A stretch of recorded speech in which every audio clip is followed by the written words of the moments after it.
tomorrow, I am going to give you something far, far more valuable. I am going to reveal the 3 daily rituals, the 3 core habits that have been the bedrock of my entire life. These aren't just things I do. They are the operating system that runs my mind. And today, I'm going to give you the source code. Now, before we open the book on the first habit, we must understand the powerful, invisible force that drives this entire system. It is the most powerful force in the universe, a concept Einstein himself supposedly called the 8th wonder of the world. I'm talking about compounding. Most of you have heard of compound interest in relation to money. You know the story. If you had a magic penny that doubled in value every day, how much would you have after a month? On day 1, you have a penny. Day 2, 2 cents. Day 5, 16 cents.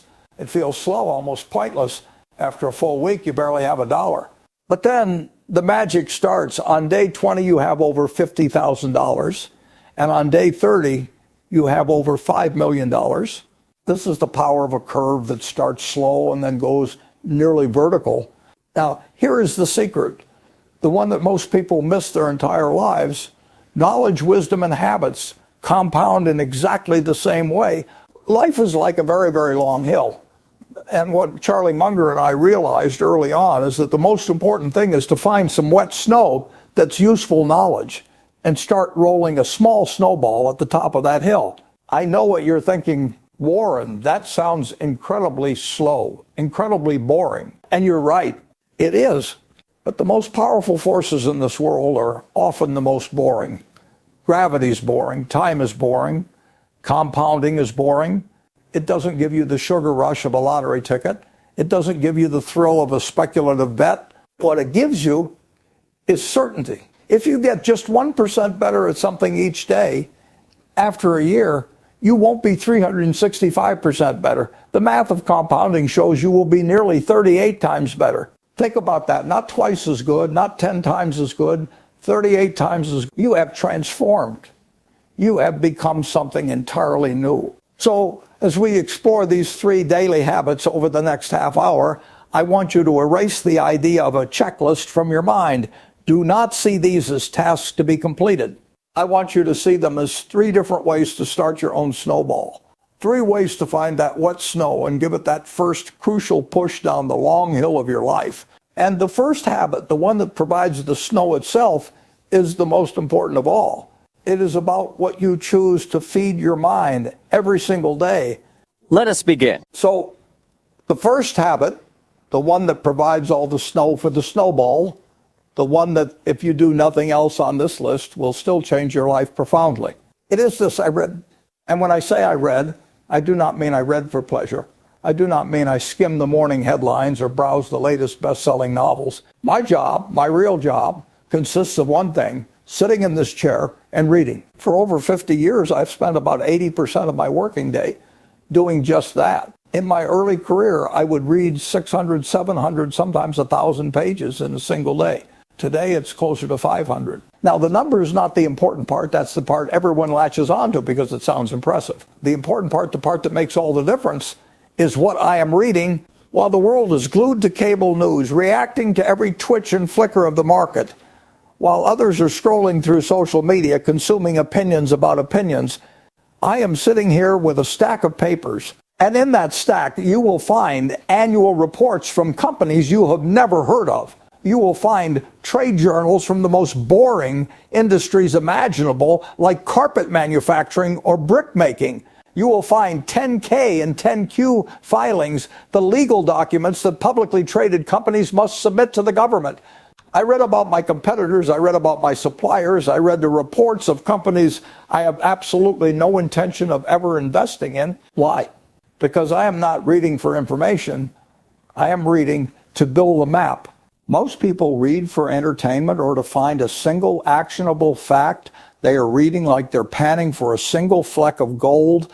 I read like a geologist. I am not looking for a piece of gold. I am trying to understand the entire mountain. I want to know its structure, its composition, its weak points, its history, so that when the time comes, I don't need to pan for gold. I know exactly where the main vein is, and I can walk right up and take it.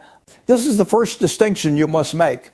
You must stop seeing reading as a passive leisure activity and start seeing it as the most critical active work you can possibly do.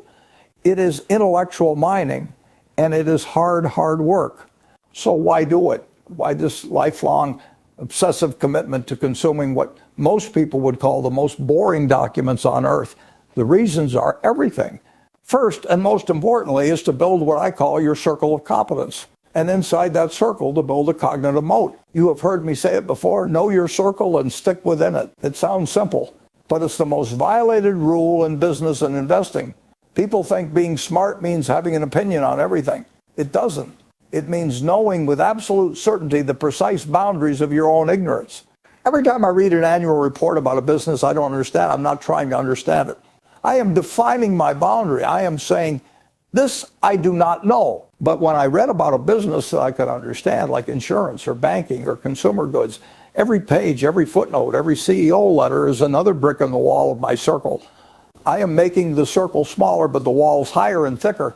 When Charlie and I bought See's Candies, it was because we had spent years reading about the business of branded consumer goods.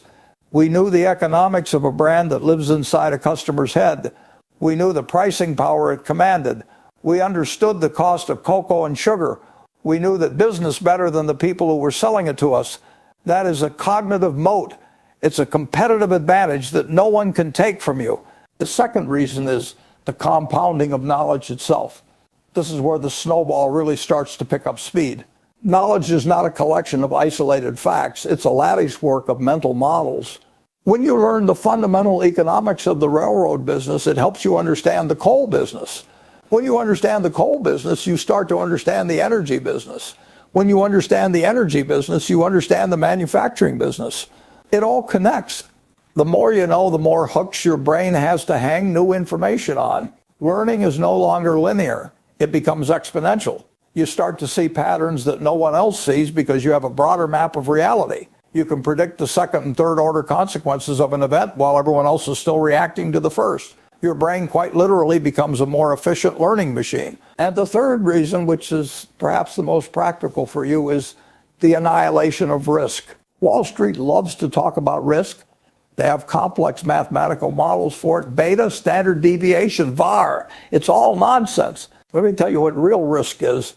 Risk is not knowing what you're doing. That's it. It's the whole definition. If you buy a stock because your neighbor told you about it, you're taking 100% risk. You're gambling. But if you have read that company's annual reports for the last 10 years, if you've read the reports of their top 3 competitors, if you understand the industry's economics, its threats, its opportunities, and if you buy that business for a price that is demonstrably less than its intrinsic value, how much risk are you taking? Almost none. The act of reading is the act of eliminating risk. It is the homework that 99% of people will never ever do. The market isn't risky. Ignorance is risky. I don't try to jump over 7-foot bars. I look for 1-foot bars that I can step over. And I find those 1-foot bars by reading. Now, I know exactly what you are thinking. But Warren, this is wonderful for you. You are a billionaire. Your job is to read. I have a job. I have a family. I don't have time to read 500 pages a day. This is the most common and the most dangerous misconception. You have it backwards. I don't have time to read because I am rich. I am rich because I made time to read. It was and is my number one priority. And you can make it yours. You don't need 500 pages. You don't need 8 hours. You just need to start. So here is the system. Here is how you do it. First, I want you to adopt the 5-hour rule. Commit to 1 hour of dedicated reading every single day. That's it. Just 1 hour. That's 5 hours a week. Wake up an hour earlier. Read during your lunch break. Turn off the television for an hour in the evening. There is no one who cannot find 1 hour. This is the single greatest investment you will ever make in your life. The returns are guaranteed and they are infinite. Second, you need a curriculum. What do you read? I call this the reading pyramid. At the base of the pyramid, 50% of your time should be spent reading about your own industry and your own profession. Your goal is to become one of the most knowledgeable people in your company. Read your company's reports, your competitors' reports, the trade journals. Your career is your biggest asset. Invest in it first. The middle of the pyramid, 30%, should be biographies and the stories of great thinkers and great businesses. Read about people you admire and people you despise. You're not just learning facts, you're learning how great minds think, how they solve problems, how they fail. And at the top of the pyramid, 20% is broad context. Read history, read psychology, read science. This gives you the big mental models to understand the world in which your industry operates. Finally, how you read is the most important part. Do not read passively. This is not a novel. This is active reading. Read with a pen in your hand. Argue with the author in the margins. Ask questions constantly. Does this make sense? What could go wrong? What are the economics of this? And the ultimate test is this. Can you explain what you just read to someone else in simple terms? After you read a company's report, try to explain its business model to your spouse or a friend. If you can't, you didn't understand it well enough. Go back and read it again. This is the first habit. This is the foundation. It's not easy, it's not glamorous, but it is the engine of wealth and wisdom. It is the single activity that turns time from an enemy into your greatest ally. It is how you start rolling your snowball. So you have begun to read, you are feeding your mind, building your cognitive moat, gathering the wet snow for your snowball. This brings us to the second daily habit, the habit that creates the space for the first one to flourish. If reading is the engine, this habit is the fortress you build around it. But now you face the second great enemy of success. The first is ignorance, which we are conquering through reading. The second is interruption. Habit number 2 is this. I aggressively, ruthlessly protect my time. And the physical manifestation of this habit is my calendar, my diary. A few years ago, my friend Bill Gates was visiting and he asked to see my schedule. I showed it to him. He was shocked. For the entire week, there was almost nothing in it. A haircut, a meeting or two, the rest of it was blank, wide open spaces of time. It is the only asset that you cannot buy more of. No matter who you are, you get 24 hours in a day. And every single moment that passes is gone forever. You cannot get it back. The single most valuable asset any of us will ever have is not money. It is not real estate. It is not gold. It is time. Bill at the time had his schedule planned down to the minute. Every moment was filled. A meeting here, a phone call there, a presentation after that. He told me that day that seeing my empty calendar was one of the most profound lessons he ever learned. He realized he wasn't in control of his time was in control of him. Therefore, how you allocate that finite, non-renewable resource is the single most important decision you make every single day. Most people treat their time like a public resource. They let anyone and everyone make a claim on it. A coworker asks for just 5 minutes. A friend calls to chat. An email pops up demanding an immediate response. A meeting is put on your calendar that you don't really need to be in. Every time you say yes to one of these small requests, you are implicitly saying no to something else. And what are you saying no to? You are saying no to reading that annual report. You are saying no to thinking deeply about a problem. You are saying no to spending time with your family.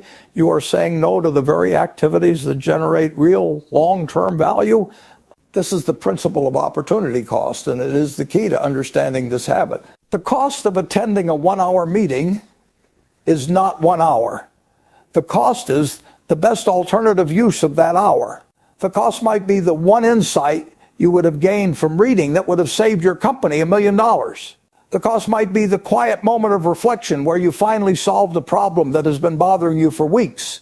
You realize that your default answer to almost every request must be no. When you begin to see time this way, not as something to be filled, but as your most precious capital to be invested, your entire perspective changes. I have a saying. The difference between successful people and really successful people is that really successful people say no to almost everything. They happen in silence. They happen during long, uninterrupted blocks of deep thought. This is not about being rude. It is not about being unhelpful. It is about having a ruthless clarity of purpose. You must know with absolute certainty what your highest priorities are.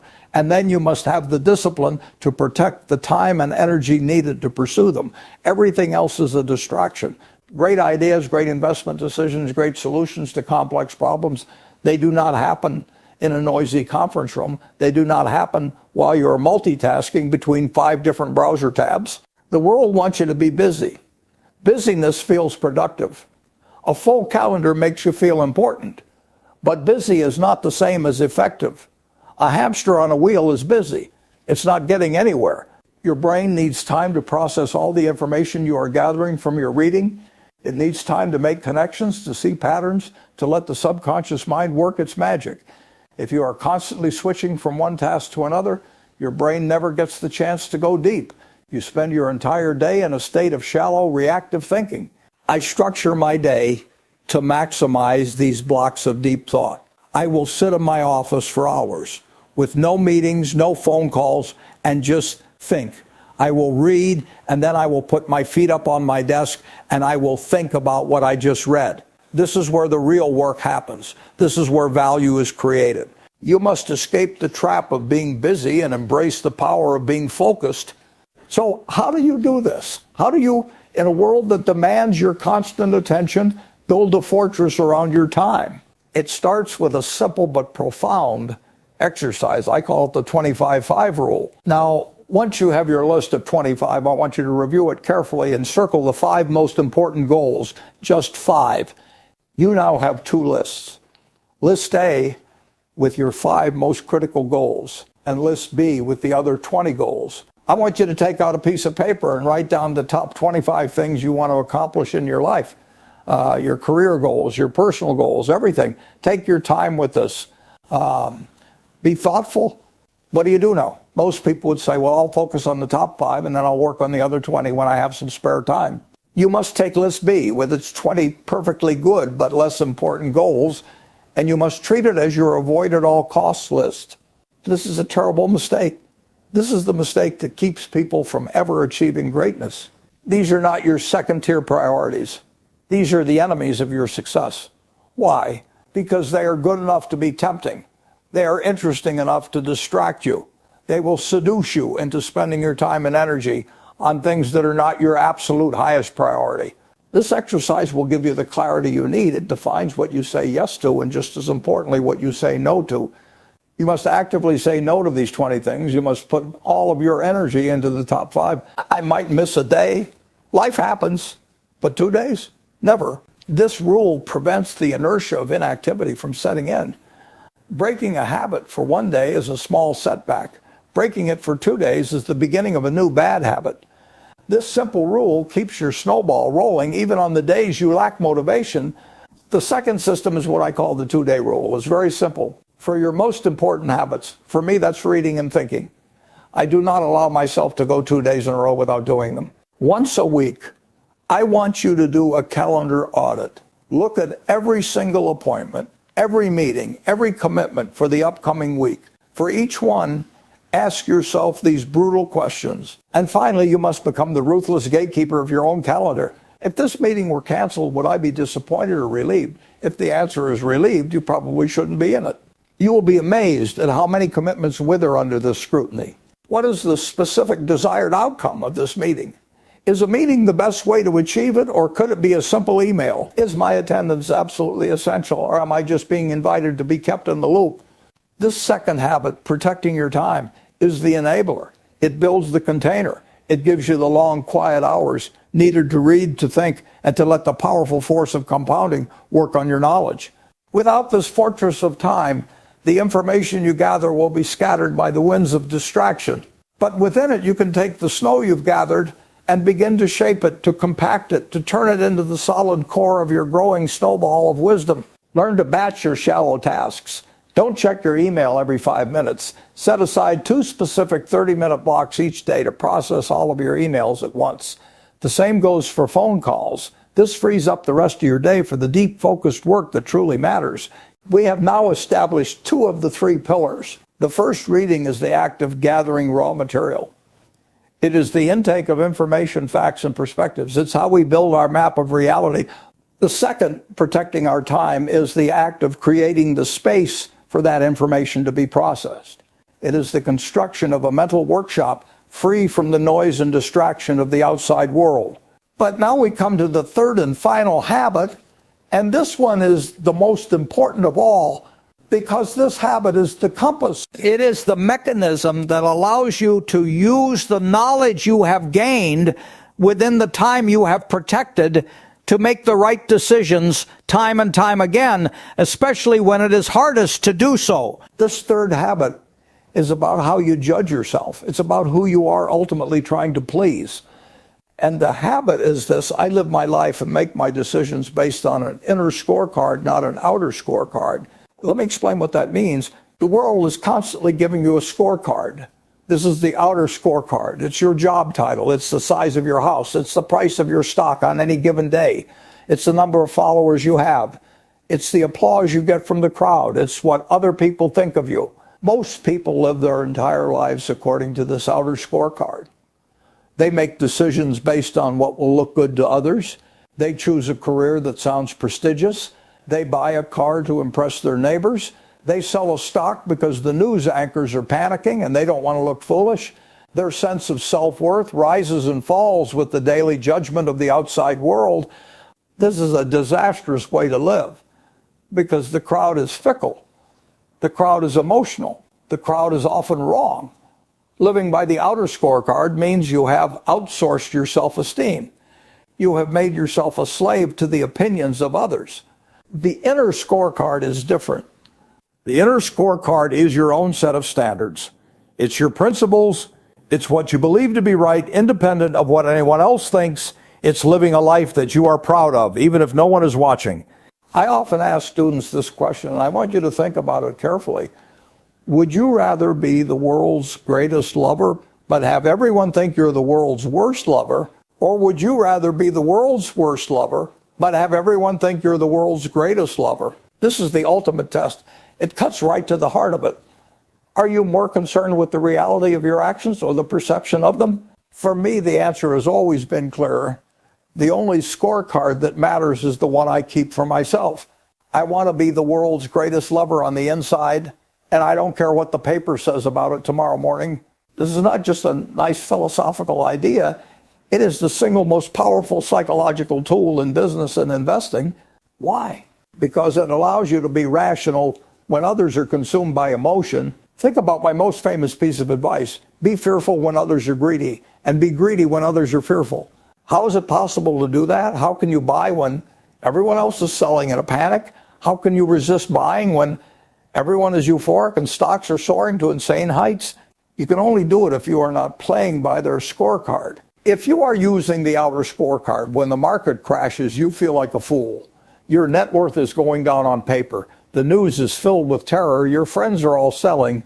The pressure to conform, to sell with the herd, to stop the pain is immense. But if you are using your inner scorecard, your thinking is different. You say, I have read the reports. I have done the homework. I know what this business is intrinsically worth. The market price is now significantly below that value. The crowd's fear is giving me an opportunity. My scorecard says this is the time to act. You are detached from the emotion of the crowd because your validation comes from your own analysis, not from their approval. The same is true in the other direction.